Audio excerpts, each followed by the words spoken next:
support Pittsburgh's own Toni Blackman. I just want to take a second off the rip to just introduce this beautiful, bright light, creative, intellectual icon. Toni Blackman is an African-American rapper. She's also been claimed by the Senegalese. A rapper and writer who was the first hip-hop ambassador to the United States Department. Y'all can clap. Additionally, she was selected as a 2006 Rhythm Roll touring artist and subsequently served as on the selection committee for American Music Abroad, formerly Jazz at Lincoln Centers, with American Voices.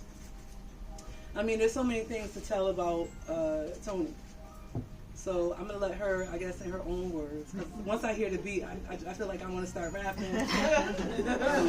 Please.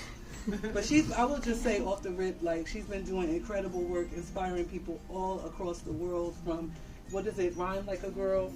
Where was she, in Zimbabwe? Not Zimbabwe, in Rwanda? Uganda, Botswana. Okay, I'm around the way. That's around the way. It was Rwanda, Uganda. Okay, Botswana. So she's been Botswana, all the way west, going back to Ghana. So anyway, without further ado, Toni Blackman. Thank you. It's good to be at home. It's good to be here. It's like a full circle moment. It's one of those things where I thought, doesn't matter how big or small, I could still stand tall. I remember when I answered the call, when the crowd was on School Street saying, yes, yes, y'all. What? And so we're here because of the book Wisdom of the Cypher. Murphy's Law and the great Amazon conglomerate didn't get the books on the date as promised, and we thought they might surprise us, but yes, so we're here. So I have a box of my, not my old book, my first book, that's a better term, and then I have the manuscript here on my computer. But I wanted to begin talking a little bit about the Wisdom of the Cypher and why the book came about, answer any questions you may have. I do know a couple of folks do have to leave early. I really appreciate you showing up on your Saturday. There's plenty of other things that you could have been doing with your time. So I am grateful. I'm grateful. I'm grateful for those who drove. California style. Far. Now that I'm a New Yorker, everything seems far. But being from California, it is what it is. But everything feels far to me now, because I can't hop on the subway and get there. And I can't walk there. So what we're gonna do is I want to talk a little bit about the Wisdom of the Cypher. I'm not a sit-down speaker. Talk a little bit about the Wisdom of the Cypher and why it came about and why it was so important to me. Yeah, okay, you following me? Mm-hmm. Good. So, everybody know what a cipher is? We all know what a cipher is? No? Okay, the circle. The cipher is the circle. It represents 360 degrees. It's about completion of thought, giving and exchanging energy, information, and ideas. The cipher is zero and the sum of all things at the same time. Ciphers have been around since the beginning of time. We pray in ciphers, we dance in ciphers, we drum in circles, we eat in circles. The cipher is the circle, and so it is a part of life. And so it's no coincidence that it is a critical part of hip-hop music and culture. And it's also a powerful part of it because the cipher is sacred. Mm-hmm. The cipher is where you are reminded that it's not you. There is something greater than you. So whoever it is that you speak to, pray to, it could be God, Allah, the Most High. When you freestyle and you get wide open and you don't know where the words are coming from and your movements are happening organically just like this, it's no longer you. And one of the challenges that happen in our music, and that means pop culture as well as the authentic culture, is that we forgot. We forgot about the spirituality of our music. We forgot about the functionality of our art. We forgot, and we allowed over commodification to happen. No complaining. Well, a little bit of complaining, but nobody ever did anything. The beauty of what's happening right now in the industry is that the game is changing. That technology is allowing artists to take their power back and to call their power back. And that's why I'm so excited about my book, Wisdom of the Cypher, because it allows artists who are artists of substance to be able to stand in their power, to stay true to their own creativity, to honor their own voices, and to express from the gut and from the heart. So I don't spend time complaining about crap rap, or as one of my students says, the stripper rappers, or the dudes killing one another. I give my energy, because I'm counting summers now. I look vibrant, youthful. Yes. I am. Yes, you do. But I'm at that stage, so I don't waste my time. So Good my DNA. focus is on upliftment, empowerment, and affirmation. And I've been able to do this in 50 countries around the world. I'm heading to China on September 19th for 10 days. And then mid-October, heading to Accra, Ghana, in West Africa.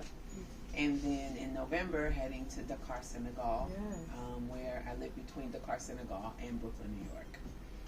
But indeed, my first home will always be Pittsburgh, California. And I am a graduate of the Pittsburgh High School. And I'm very proud to be that. So, in the Cypher, when we cipher, I like to say that the Cypher is the closest thing to a hip-hop prayer. Because when you're in the circle, and everybody's vibing together, it starts to take over you, and you feel it in your chest. And it wasn't until I was being interviewed by Dr. Michael Viega, a music therapist, who was working on a book about hip-hop and about the art of MCing. And he asked me, where did your obsession with energy come from? And he asked me a series of questions. And then I realized, as I was talking to him, I had never thought about this, y'all. 30 years of hip-hop organizing, but when he asked me that question, I said, it was at church with my grandma. I would go to church with my grandma and go to devotion. And devotion was church before church, right? In the Southern Baptist Church. And devotion was the place where it was a meditation session, basically. So and as I was speaking to him, I remember the stained glass windows. I remember the red velvet on the seats. I remembered the wooden pews. I remembered the smell of Avon perfume and fried chicken coming from the kitchen. I remembered the organist being all dramatic, playing all the chords over and over again. And I remember the old deacon, gone to the front, wading in water. I remember these things. And I remember it so clearly. So clearly, I could remember eating the peppermint candies and the butterscotch things from my grandma's purse. And it was theater to me as a 6-year-old. But I absorbed all of it. It was living in my spirit, living in my soul unconsciously. What I tried to do since February of 1994 was recreate the energy, that same energy. Me not realizing it was from praise sessions, praise and worship sessions. Me not realizing it was from listening to the elders deliver testimonials about how good God had been to them. It was in me, living in me, and I was being led by that in all of my work, all of these years. And it also made it crystal clear why I couldn't always replicate it. It has to be the right environment. It has to be the right people who are willing to participate and to surrender and let go and let God. It has to be people who have enough light and willingness to be able to trust the people they're sitting in the circle with. And if that's absence, if there's not enough safe space in that, it was impossible for them to get open. And getting open is when you get into the zone, right? When you're tuned in, you're tapped in, you're turned on. And if you're not open, you're mediocre. it may be whack. And whack is negative. If you don't know. And that was the space, and this is where all of this work comes from, and it got so clear to me. And when I was doing a one-woman show, April 2021, Poetic Theater Production in New York was producing it at a theater during the pandemic. And I found this video because it was a multimedia presentation of on YouTube, and it was Deacon Davis singing the old Negro, whatever, spiritual hymns. I don't remember what the video's called, but it was Deacon Davis.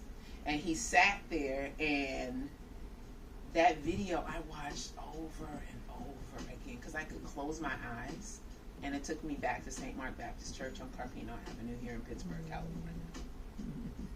I could see my grandmother in my dream, just like yesterday. I could see the old women well-dressed, some with their hats. You know how they wear the hat? Used to wear the hats. And all that stuff. And I could smell the perfumes, the Avon perfumes. And it also reminded me of why I do what I do.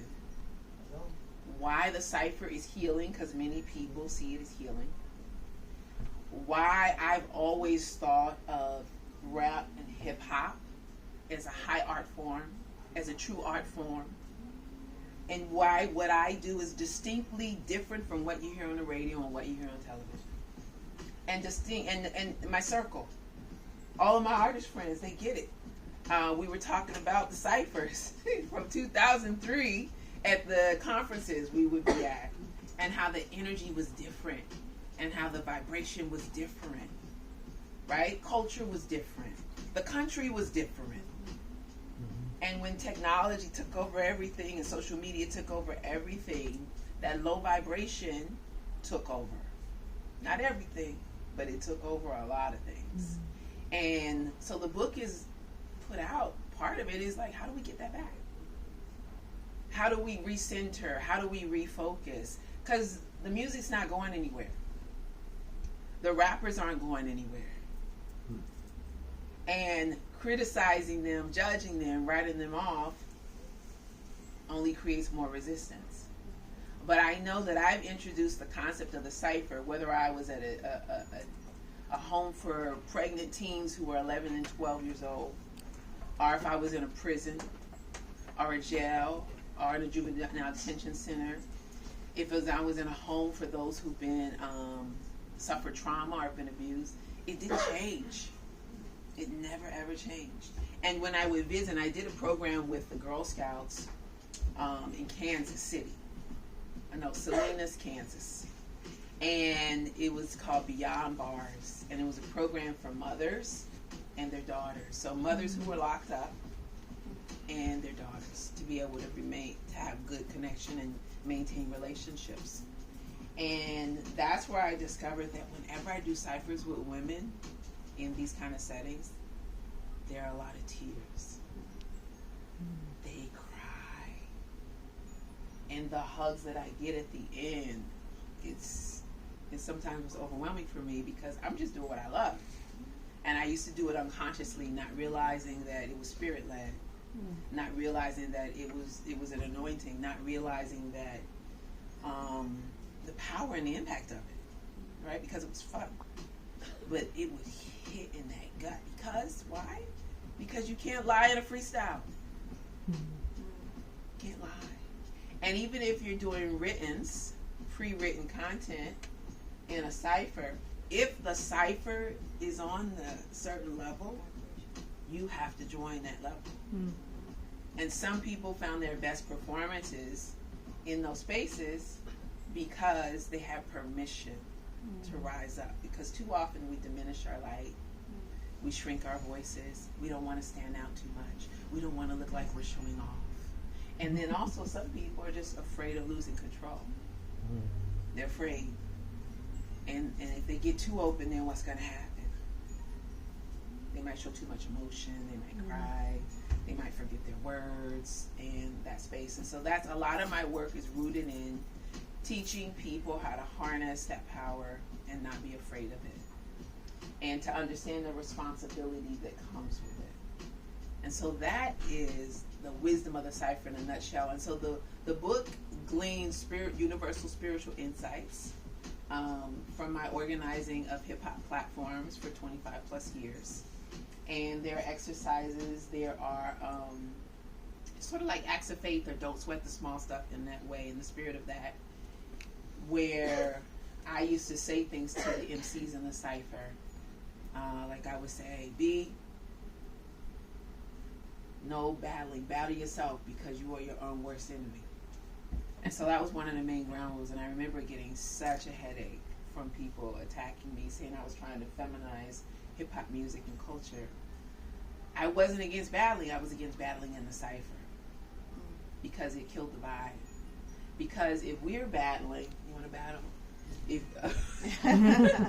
If we're battling, then we become the focus and everybody else disappears. However, if we're vibing, we all remain in the circle, uplifted. So it would kill the vibe and people would check out if there's battling. I also had a ground rule that said the bitch whole thing is not a discussion.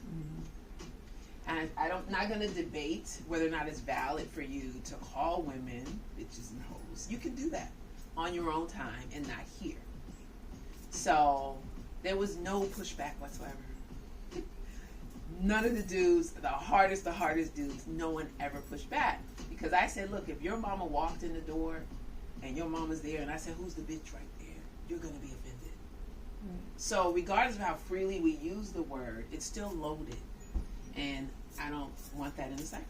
No one argued. So we would do no written rhymes because I wanted it to feel like a workout.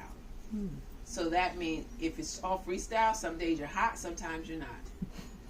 And what that does is that creates a sort of humility. It also keeps you striving.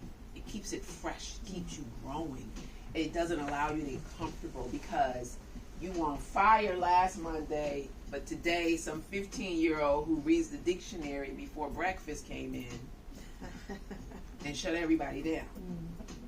And so there's that space, and so it gets you going. So no written rhymes, and then I think the other one was no hogging the floor. So learning how to share space. I think the women were better at this than the guys, who sometimes start to get open and go on too long.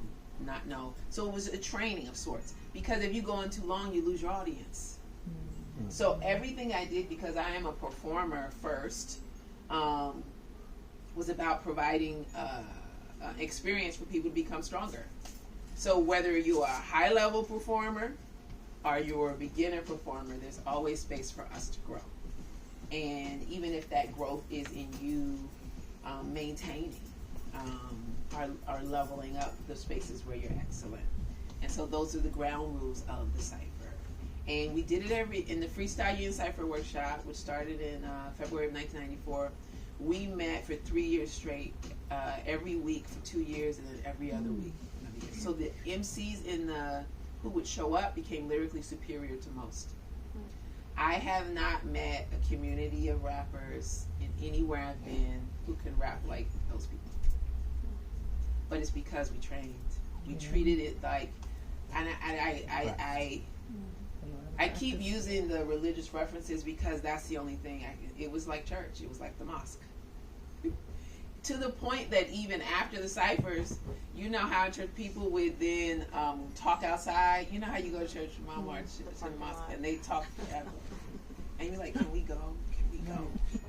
They would stand outside and talk. We would rhyme, we would rap for 2 to 3 hours, and then they would talk for 1 to 2 hours.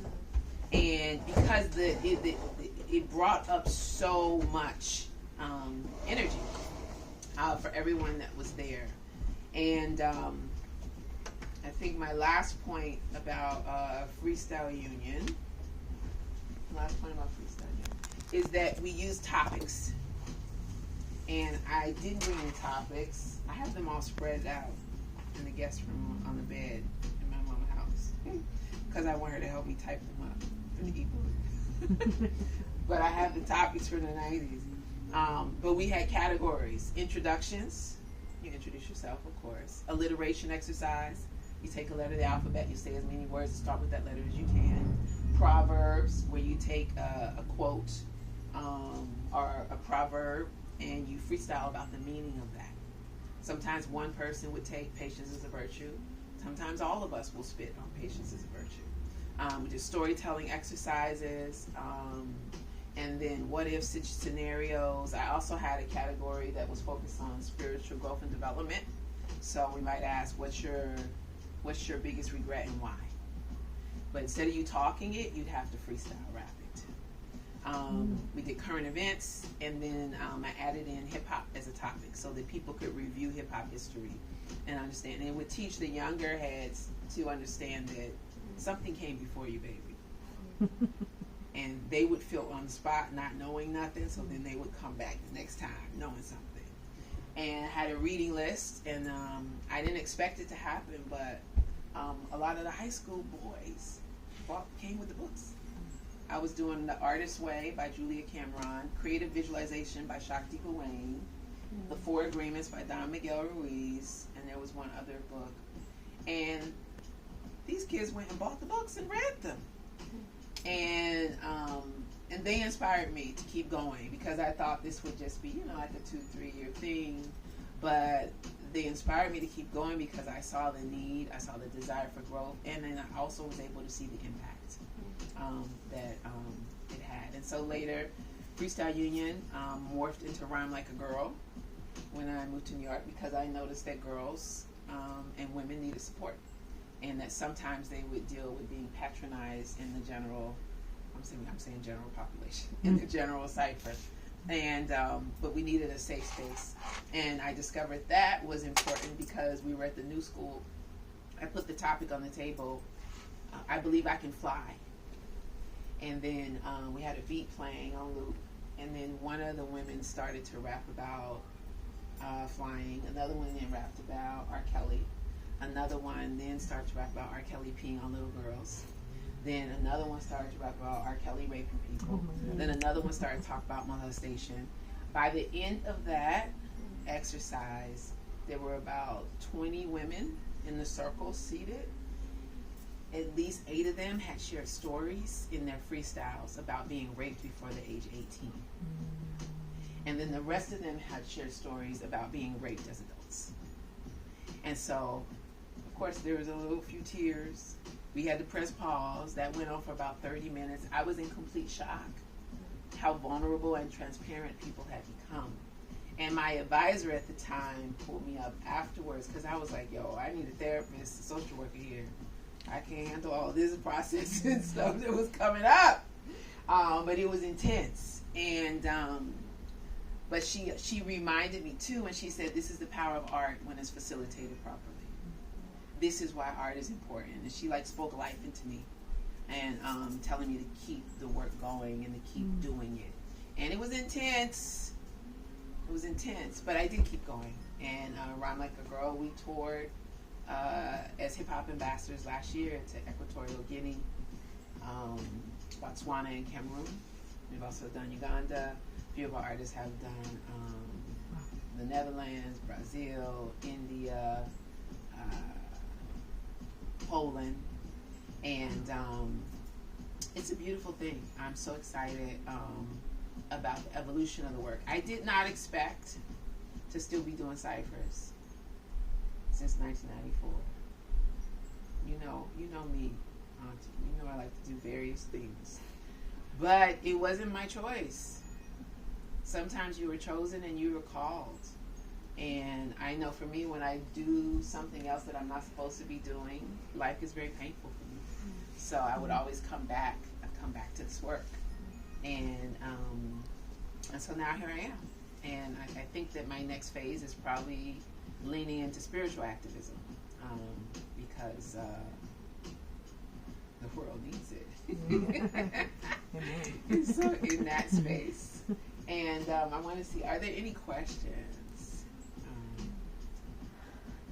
Yes. I appreciated the piece about the battling, and something for me that I was having a conversation the other day about it, and it's been something that I've been feeling for a long time.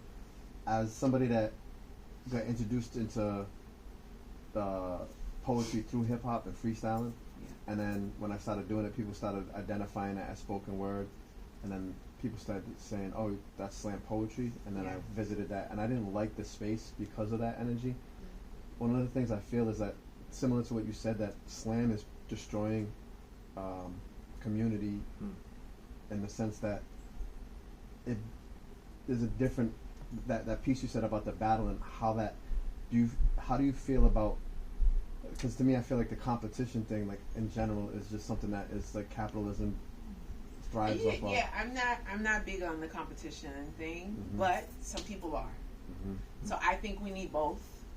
And I think the challenge is that we need to complement the competition with the development community ciphers. So I mean, I used to have this stance, I paid for college. My tuition was paid as a competitor on the speech team. I was a scholarship competitor on the speech and drama team, and I competed in poetry interpretation, prose interpretation, dramatic interpretation, public speaking events, because I had to. It was like a job for 4 years. I was so sick of it by the third year. And then they asked me if I wanted to go to grad school, and I said, not really. And then they said, well, you want to get paid to go to grad school? And I was waiting tables at the time because I had quit my corporate. I was like, oh, yeah. And they said, just go take the GRE. So I went to the GRE, and I had a job the next week coaching the team. So then that was another 2 years dealing with the competition. So the slam never appealed to me because I had already done it. I just had no drive to win. I had trophies, I had traveled, and I had to do it. I missed I went to Howard. I missed so many good parties and events because I had to get up at 6 to go to a tournament in the middle of Pennsylvania, So, but I did it. But I feel you. But I just think there should be balance. I think there should be both, because there's some people that thrive off the competition, and it's like a sport. I started to see it as a sport, because what we did, it felt like I was on a basketball team or the football team. So you know how the players can't go do certain things everybody else does because they got to prep. But it creates discipline. It develops confidence. But I also get the side that you're saying where every single thing doesn't have to be a competition. I'm so with you on that. Go ahead. No, go ahead. I'm wondering if you could share a little bit about your personal story and like what brought you to hip hop and like doing this work. I'm really interested in hearing that. Well, hip hop initially came about just because I loved it. I mean, I was a kid. We were here in Pittsburgh, and in junior high school, Proposition 13. Let me tell you how painful it was. I remember the proposition. Proposition 13 cut theater, music programs, and it cut school buses for the neighborhoods where the black and Mexican kids lived. So we would have to walk to the bus stop, wait for the city bus, and we would end up at school 30 to 45 minutes before they opened the door. No one cared, though. And the doors of the school weren't open. We were just out there, kids. So what we did to entertain ourselves, thank God, because it kept us out of trouble, was we rapped. And we danced. We sang in the hairbrushes. We had talent shows on top of the bench. And of course we got on trouble on the school bus, on the city bus a few times, freestyling about the driver. And then I got in trouble one time for graffiti. But when they said they were going to tell my grandpa, I quit. They said, if y'all clean these buses, we won't call home. So we spent 2 weeks after school cleaning buses. And I quit graffiti then. Central Junior High. But that's how it started. And then in high school, I was a cheerleader. And I ended up being in charge of the spirit rallies. And I would produce the rallies like a show. Now, I was too young, naive, small town to realize that people get paid big money to do what I did as a high school student. Nobody told me. But I did wonderful. I created wonderful productions for the football team and the basketball team. And we would change the rap song lyrics to suit the team. And we would write it and learn it in a week. Nobody told me that was excellence. We were just naturally gifted, just doing it. And it just kept going. And I've never been able to let it go. I actually taught at a place called the Marina Center around the corner a summer youth program through the Leisure Services Department, which is our Parks and Service. And the kids got bored of arts and crafts and kickball. So I changed it into a hip hop workshop. And I taught them dance and I taught them how to rap. And so I was just rooted in it. You know, I think it was when I was born, the timing. I showed up, it showed up. I tried to break up with hip hop. It never left. Then I got to a place where everybody was like, you're a girl and you don't need to be doing that. What's wrong with you? And I remember I was in grad school my first year. My grandma, the one and only time I've ever heard her curse was when she called me and she said, you are going to go to university for 7 years to become a rapper. She was so disgusted with me. And I cried like I was 6. Because I was like, can't you see my dream, my vision? I'm doing more than rap. But it just sucked. I started the United Rappers Organization as an undergrad at Howard. But it didn't fly. One, because I was from California and regionalism was still very much regionalism. And I was a girl. So nobody came to meetings. But then in grad school, I started the hip hop arts movement, which was one of the first hip hop theater ensembles. And I know that there were people in London doing the same thing and people in LA doing the same thing at the same time. And then one of my writing mentors told me that I needed to focus more. And he said, choose one thing that you're going to focus on the next 18 months. He had this whole story about washing the bowl and focusing. And I chose performance. So that's where Freestyle Union came into play, just because I wanted to be a better MC. And so at the time, I wasn't strong at all. I had done so much poetry, I had completely lost my flow. And I had to rebuild it. And then I also wanted to learn how to freestyle. So I invited some guys who were better than me. And it started with 7 of us sitting in this space freestyle. And that was that. And now it's taking me all over the world. When I would travel, I would look for the hip hop heads. And I used to tell high school teachers in my professional development classes, you can take me anywhere in the world. If you can show me where the hip hop heads are, I have a place to sleep tonight and something to eat. So I remember I was sitting with my Aunt Benny one time. We were somewhere public, and there was some tall, slim German girl, blonde hair, but they had on Adidas. They were very hip hop. And my auntie said, "Look, Toni, there's your people over there." And I was like, wow, she registered it. It picked up. It picked up for her. And those were my people. And I indeed, when I was in Germany at a festival where they had a dinner, and this 22-year-old thin blonde girl comes in. She works for MTV, and she's like, Toni Blackman, I am you, I'm the young you. Like, she was so happy. She knew every single thing about me. And we talked for 2 hours about her hip-hop organization. I didn't keep track of her. But, so yeah, but the global network, because I wanted to be global, helped me stay in hip-hop because I had built so many relationships. South Africa, my first trip to South Africa was like hip-hop heaven. Because the guy who showed me around ran a hip-hop blog and magazine with 2 partners and knew all the underground spots. And you know, at that time in Johannesburg, you couldn't have night parties because it was too dangerous. So we went to a nightclub at 3 in the afternoon. Walked in, it was popping as if it was 1 in the morning. And they were having a hip-hop show. And so I just fell in love with hip-hop again when I started traveling more. So that's where the love clicked. It wasn't here because I was sick of here. The nonsense, the music industry, it just clicked in. My first assignment as a hip-hop ambassador was in Dakar, Senegal. And because Senegal is an oral culture, the griot tradition, the storytelling tradition is very rich. And it's also a very spiritual place, like in terms of the way Islam is practiced. A very disciplined dedication in terms of the fasting and the praying 5 times a day. The call to prayer And so everybody who came centered, focused, and ready. I didn't understand one word they said, but I felt them, and they felt me, and there was a magical bond that clicked. And that was the space where everybody warned me about the old Muslim men, and me being a young girl, a young woman, and how that was going to work.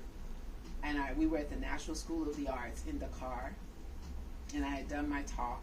The translator sat down, and there's two older men in the back in traditional garb, head to toe, and they pointed at me to come, and then they pointed at the translator to come, and I went. And then one of them, he looked at me. He took my hand. He took both of his hands in my hand, and he started speaking in Wolof. And I get emotional when I mention this because it was such an intense moment of affirmation. And he told me, because I was intimidated. You know, Senegalese, not to mention they're fine and tall. Even the old men, they walk like this. And so there's an air of, you know, bow down, like, but this man looked me dead in my eyes. He prayed over me. And then he told me, don't you ever stop doing what you're doing. You are a bridge from Africa to the Americas. Wow. And we need each other. It's beautiful. And so it's deep. Wow. And on that trip on the airplane, I met a sister who lived there who was from here.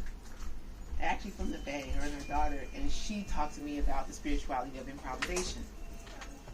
And that was like, she broke some stuff down I didn't have no idea about. And I had studied the free jazz movement, Ornette Coleman and all this stuff, but the way she talked about the spirituality of it, it just took me to new places and new spaces. And so it's just been an interesting journey with that, and I'm excited to still be here doing what I do right now.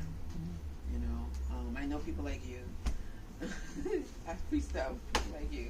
Like we are connected. I'm meeting people like you. Like we are building, and there's so much opportunity right now while the world is going crazy.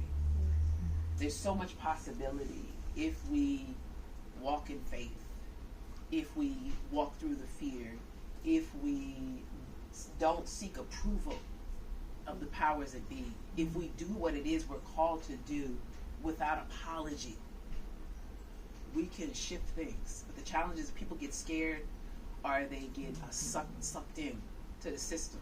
The ego takes over or greed takes over. But I think there are enough of us who understand what needs to be done. There are enough of us who know the assignment and who can stand on business. And that's what's exciting for me right now, which is why I'm writing the books, which is why I'm building the music funnel for my music, which is why I'm getting the landing page for my workshop, and which is why I'm actually returning to build my own speaking skills as well, so that I can be more vocal, more verbal. I really would have liked to see more of the real heads critiquing what happened at the Olympics. Australia. Right. Yeah. I really wanted to hear more of us creating talk pieces. But we are probably just so sick of it and done with it and tired of the nonsense. People are like, oh God, here they go again. But we have to keep our energy up because people need to hear what we have to say. And one of my hopes is that with the next generation, I can arm them with the tools and the confidence, and so they understand technique, so that they're not afraid to speak. And they love themselves enough to honor their voice and to have an independent voice and to be independent thinkers. Yeah. You have a question back here? Oh no, I was gonna kind of riff on when my man said here. He said Nipsey taught me that creativity and competition are opposites. So I couldn't agree more. Okay. Yeah, I don't like the space either. I actually never slammed. Yeah. And then I got in the space with the kids, and they were like, "This is weird," and we had all types of negative experiences the first few years, and like we're from Pittsburgh, and you know these are kids from like San Francisco, gentrified parts of these cities, and we come in and they look at us weird, and competition kind of takes over. So yeah, I just Yeah. wanted to like agree with it. So yeah, that's it. Any other questions?